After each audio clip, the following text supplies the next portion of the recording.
Hi, I'm Josh Molwijk. I'm a project management intern here at EV Construction. As we celebrate 80 years of history building in Holland, Michigan, we're looking back at some of the legacy projects that helped shape our story. Today we're here at Windmill Island, and it's one of the places that EV's impact is still felt. My name is Brian White. I've been with EV Construction for 17 years. My title here is Director of Field Management. All right, Brian, why don't you start off by telling us a little bit about where we are and what this project was? This is the Zwaan Windmill located in Holland that was originally moved here in 1964.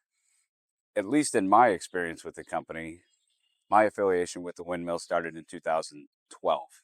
And what made this project different than the projects that EV had worked on in the past? It was different for me because of the historical value that the windmill has to the Holland area and its residents. So to be part of history and to have a literal hand in restoring and renovating and making new a windmill, the last windmill that was ever exported from the Netherlands that resides right here, almost across the street from our office, was just amazing. And to be part of that history for the rest of my life and to tell that story is really, really cool.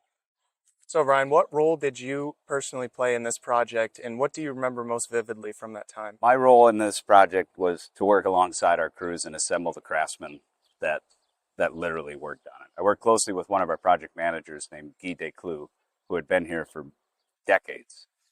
And Guy worked with the city of Holland and then ultimately some windmill craftsmen from the Netherlands that came out to advise us and help us understand how the process is to be done.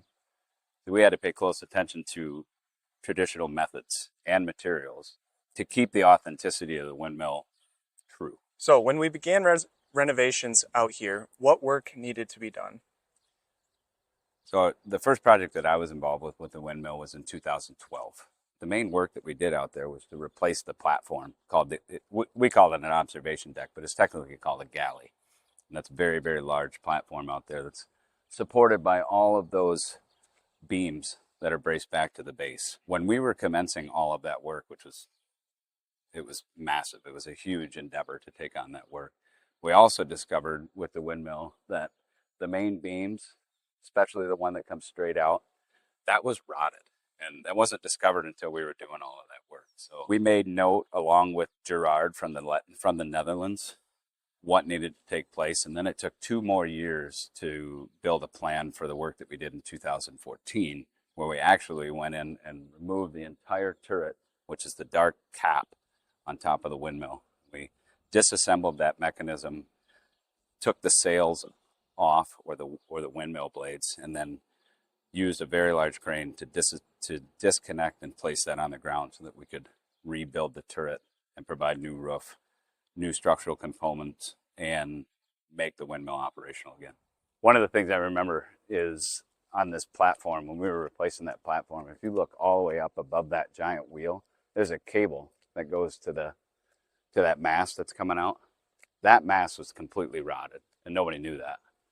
So actually, Guy, our project manager, went up there and cut the mast off with a chainsaw himself, because it was so rotted, we were afraid that it would break off and hurt someone. If you release the rope or that cable right there, that wheel looks like a ship's wheel.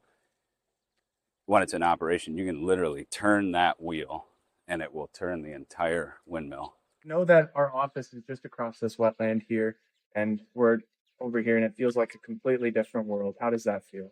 It feels amazing, right?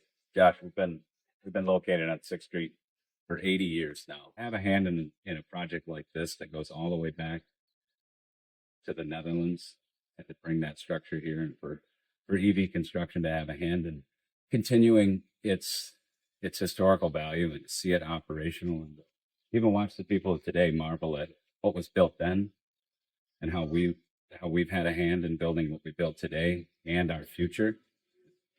That's one of the things I like the most about this company. From Windmill Island to what's next, EV Construction is proud to keep building on 80 years of legacy. Follow us to see more of the projects and people that have shaped our story.